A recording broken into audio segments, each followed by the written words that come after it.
फडणवीस काय झोपलेत का? एक ट्विट नाही, बोललं नाही. एका बस ड्रायव्हरला तुम्ही काढता एका मिनिटात आणि या प्रशासनाकडे येऊन बघत नाही.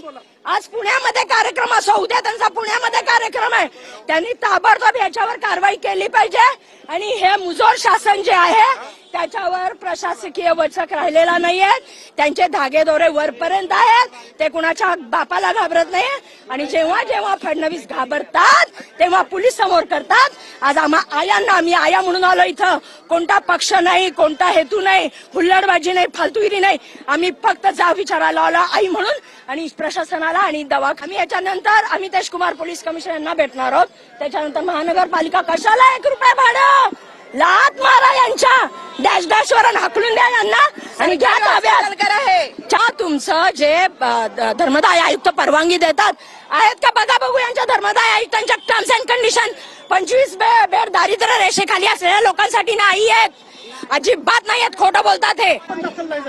मग तेच म्हणतोय ना, मनुष्यवधाचा गुन्हा दाखल झाला पाहिजे जस्ट स्टाफवर आणि यांच्या व्यवस्थापनावर.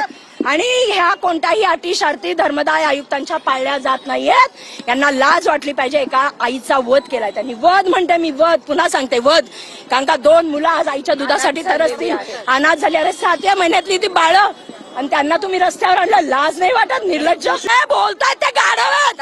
अहो, भाजपच्या आमदाराचा स्वीय सहाय्यक येतो, भाजप आमदाराचा पीए आहे, तो खोटं बोलतोय का? स्वतः आमदारांनी बाईट दिली आहे. आम्ही तेजकुमारांना आमदार जाऊन भेटेल तरी कारवाई नाही. म्हणजे यांचे हात कुठपर्यंत तो अजून बोलत आहेत. आम्ही तर म्हणलं 4 महिला 4 आया जात आहेत.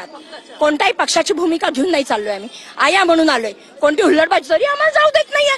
म्हणजे किती फडणवीस साहेब घाबरता तुम्ही? मंगेशकर एवढं मोठं नाव असल्यामुळं देवेंद्र फडणवीस यदा कदाचित त्यांच्यावर आशीर्वाद ठेवत असतील. पण आता हे आम्ही पुणेकर चालू देणार नाही आणि खास करून आया बिलकुल चालू देणार.